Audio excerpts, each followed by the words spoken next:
I want to talk to you about this. Andre Ward has called out Anthony Joshua. Andre Ward he's been in the podcast for the last 2-3 years. I think he's fantastic. I thought he was a great commentator on ESPN. He's called for AJ, or he said that he'd accept it. Eddie, what are your thoughts on that? Were you shocked when that came out? And how realistically is an Anthony Joshua versus Andre Ward? Yeah, it was actually Josh Dubin, who's a good friend of mine, Shakur's lawyer as well, and phoned me up, and he was like, "Have you seen the video?" I'm like, "What?" He goes, "Dre's just called out AJ." I'm like, "What? What's going on?" Like, I don't, no, it's massive, it's this, it's that. I'm like, okay, now obviously we're negotiating with Nikisa and Jake Paul about the possibility of doing that fight, the Tyson Fury fight, now Andre Ward's calling him out. I mean, AJ's reaction when he gets called out is, let's roll. I mean, he's really is up for fighting anyway. He's about it, isn't he? Yeah, and I'm like, for me, I don't think that fight is as big as some people think, mainly from Andre's team. Like, Andre's an amazing fighter, one of the best of the generation. But it was a while ago, and obviously when we're looking at Jake Paul and we're looking at Tyson Fury and these kind of fights, I think with what Andre Ward might expect to make in that fight, I think they'd be quite disappointed with the commercials of that fight, really? just being honest. So it's not even something that I've looked at with him. I mean, I know that AJ would take the fight, but I think when it spits the numbers out, it won't quite be what they seem. And obviously when we're talking about a Jake Paul fight... That's my next question. I mean, that's...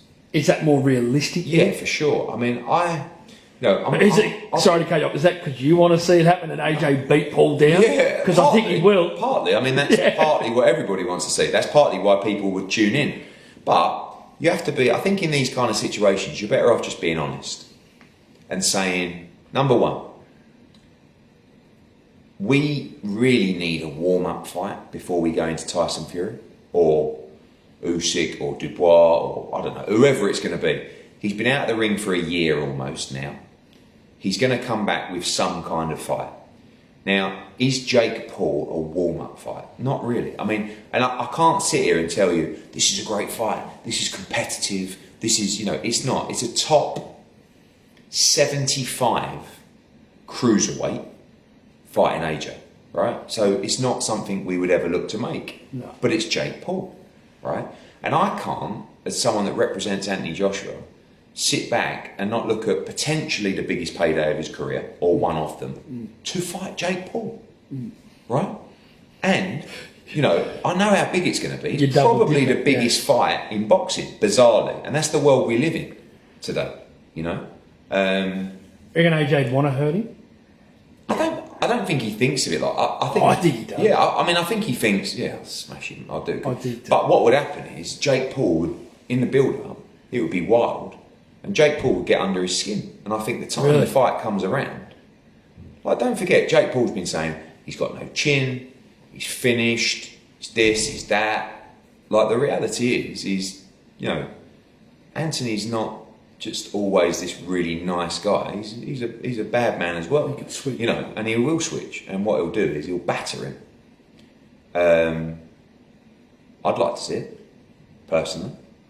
And you'll never hear me going, "Ooh, what a fight!" But no, it's going to be a potential decapitation, right? But people will tune in to watch Jake Paul become evaporated from the boxing world, And, of course, this is a business. And from the business side, I know this is massive. So we'll see. In England? I think in America. I do. And really? It's funny, like, MVP, Nikisa, we've always been like this. And this just, we kind of sorted that and settled that. And now the conversations are much better. But the conversations have been pretty straightforward about it. Like, we talked through the terms, which... are quite straightforward. From now, the only way this fight doesn't happen is if Jake Paul chooses not to fight AJ. But he thinks he can win. That's the mental thing about it. He thinks he can win this fight. 12-round fight? Whatever they want, but I would say 10, probably. No fucking around. No big gloves. No 2-minute rounds. No chance. It's a fight. The only way we take the fight is if it's a Queensberry rules fight. Do you know what I mean? Right, Proper boxing match. Yeah. And that's what they want. So fingers crossed. Let's do it. AJ last time he fought in America was against Ruiz. Yeah, only one time. One time. Wasn't good. New York. Yeah. Well, that might be something else that they're leaning on, Lay the market. Yeah. Another big fight coming up when I want to get into Canelo versus Crawford. It's huge. You've done a lot of business and a lot of great work you've done, you and your team at Matchroom Boxing and DAZN with Canelo. We did Crawford, Matchroom in Los Angeles last year, August the 3rd. We were all there. It was a close fight. Bud's first time at 154. Eddie, let's do a full breakdown of this because they're calling it the mega fight of the year. Canelo against Skull last time, I didn't think he looked great, but then Skull didn't look great. Crawford hasn't really fought a lot the last 12 months. Yeah. So inactive.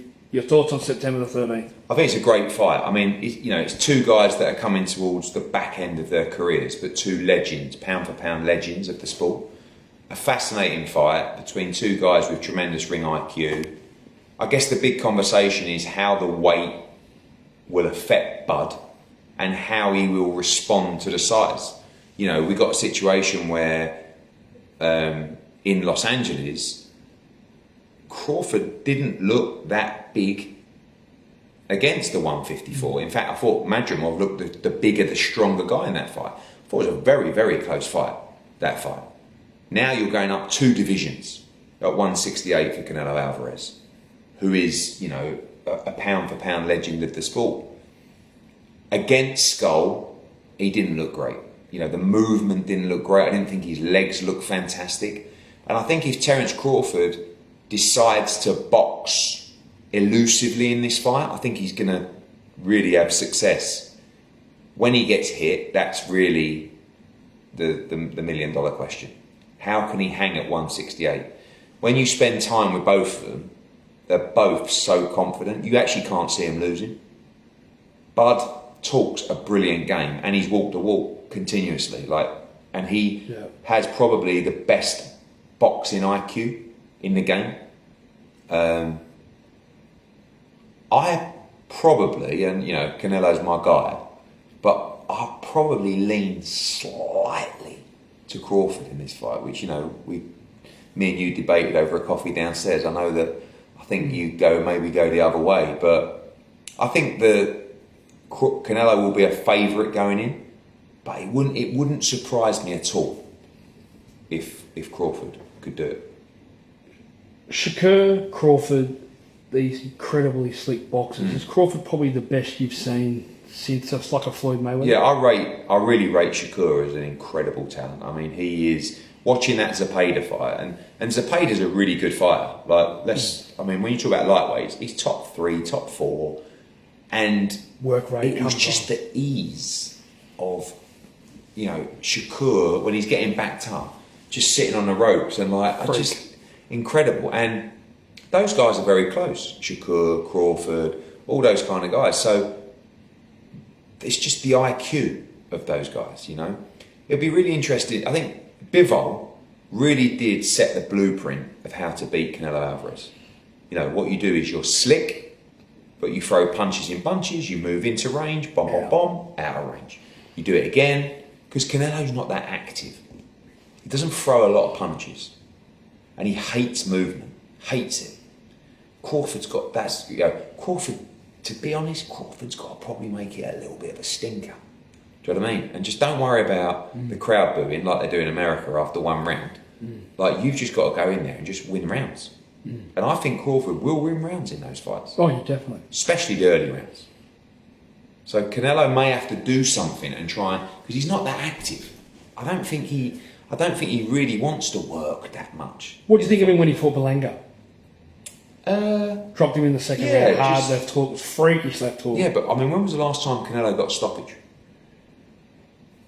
Caleb Plant. Yeah, that was a good stoppage. Vegas. But beyond that, he couldn't get Belanga out. Billy Joe, what was that? 4 years ago? Huge. Yeah, but that was busted arse. Electric that night. Yeah. Wasn't that electric? Biggest indoor boxing attendance ever. 72? 75,000. Wow. That was a great night. But listen, Canelo he's incredible. You just don't know physically. You know, the knee, the hands, Just the had a elbow. baby. Yeah. So, but it's a great fight. Looking forward to it. Do you think it'll do very well in terms of numbers? I know Netflix and Dana are very heavily behind it. To be honest, and there's nothing against Dana. I saw him read out the undercard today, and it was a bit, come on, Dana, it's not the greatest undercard. It's difficult, but I think I saw the clip from Dana. There's a lot of people criticising, you know, you're reading off a script and all this kind of stuff. We have to remember, we live and breathe boxing, right? I can tell you, on every show, every fighter, their record, probably everyone they've ever fought, right? And I certainly don't need a script. Right? No, you've proven But that. that's my bread and butter. And when Dana does his UFC cards and he's got them up on the wall, he knows every one of those fighters, right? He can tell you all about them. Teleprompters. But he doesn't know them in boxing because he's not, you know, I know he's a boxing fan, but he's not, boxing isn't his business. No. Now, listen, they're going into boxing, but he can't tell you about the undercard, who they all are, who they've ever fought, why this is a compelling fight. If they win, they could be fighting them. Do you know what I mean? But he's a massive name. So he's got the profile and all that kind of stuff. I just think hardcore boxing fans won't buy into it because they see through that. But casuals, it's Dana White. It's Dana White, it's Trump. Do you know what I mean? And he's a very good promoter. I don't know how tickets are going. I expect it to be a complete sellout. And I think he'll do a great audience on Netflix as well. You know, it's not those two. You know, we live in a world now on Netflix. Why Jake Paul does so well on Netflix because he's non-stop, and he is very good at talking to the fan base, the follower, and the customer. Do you know what I mean? These guys, particularly Crawford and Bud and Canelo, they're not really interested. Do you know what I mean? Like Crawford has no interest in really promoting himself, you know, and putting himself out to, you know, be active on. So I mean, you know, And that's not just Eddie Hearn saying that. That Bob said that. Yeah, Carl but Reddy I feel said like that. Top Rank maybe missed a little bit of a trick with Crawford because actually Crawford has a good personality. He has an amazing story, but they never told it. Incredible. They never told it. Do you know what I mean? And I always felt, and I always said, You did. Crawford should be an American superstar. Facts. And he's not been at all, right? He's made good money, especially through Riyadh season and this fight and that kind of stuff and the Errol Spence fight. But he should be an American sporting superstar, and he's not. That's the reality, and that's not something you can do overnight at 36 or whatever he is now. You've got to build it on the way. Do you know what I mean? You got to really like Tank, like Boots. You know, all of these guys, you've got to build them into selling massive tickets at big arenas from 26, 27, 28. You know, look at the achievements of Crawford. He should be massive. Canelo come out and said, who has he fought though? Do you know what? I actually, when I was on a plane with him, Gamboa? Crawford, to Riyadh, I saw the photo. it's quite interesting. I said to him, the problem with you is your resume doesn't reflect that of a pound for pound, number one or number two. Your ability is unquestionable. But I think in terms of his ability, he might be pound for pound number one. I think Usyk has to sit there. But I put Crawford as pound for pound number two, in my opinion. Top three. Yeah, but when you look at his resume, like I said to him, who's your best win ever? Do you know what he said to me? Ricky Burns. Yeah. Right? Now listen, Ricky Burns was my guy. I remember. But Ricky Burns never, you know, went on a run where he was beating elite guy after elite guy after elite guy. That's right, I did say that. So you're saying that's your best win? He didn't say Spence, he didn't say No, he Gamboa. didn't say Spence because I think also probably emotionally, the Burns fight was his first championship, you know, all that kind of stuff. But Ricky Burns was a great fighter. But also, if you're going to be a generational great, you're telling me that's your best win. You know, I mean, Errol Spence was damaged goods, right? Which was a shame because, and I went through this with Crawford. I said, Kell Brook was at the end of his career. So was Amir Khan. I mean, you beat Gamboa, Sean but Porter. yeah, Porter, Benavidez at 140, and Dongo. I mean, you know, Kavalaskas. but it wasn't his fault, by the way. I just think he's been unlucky that either people haven't wanted to fight him or he just missed out on the weight classes when they were full of the big names. Right. Okay. But this is the win, in my opinion, that puts him as a generational great. And ability-wise, Yeah. he's unquestionably a generational great. But if you want to be, I guess you can always be picky with resumes. Yeah. But if you want to be picky with Crawford's resume, it ain't difficult to do. Canelo, who's his best wins? I mean, I think it's a little bit different with Canelo because, again, you can always be picky. But Lara, I know it was a close fight. You know, people say Cotto was done when he fought him. You know, even you go Billy Joe Saunders. I mean, he went on that run where he beat Callum Smith, Billy Joe Saunders, Caleb Plant to become undisputed within 12 months. Mm. You know, Golovkin before that. Golovkin, great, yeah. In the first two that we did. The one third was a bit done. Even Kovalev, like, you know, I know he was at the back, but he was a big, strong puncher at 175. Mm. You know, there's plenty of others, but I think Canelo's resume is much more impressive than Crawford's, if I'm honest. But you know, Crawford's resume is still amazing. But when you think he's a pound, like if you look at Usyk, he beat every cruiserweight world champion and did it in their backyard, right? Then he moved to heavyweight. He beat AJ twice, Fury twice, and Dubois twice. Dismantled Dubois in that last one. So that, for me, is unquestionable. That was scary, that last one. So, you know, but Crawford, the reason I put Crawford so high on the pound for pound list is because of his ability. I think he's brilliant. Mm. But I still don't think it's not his fault, but I don't think he's quite got the resume that he could have had if the era was a little bit different. Do you know what I'm saying? I don't know.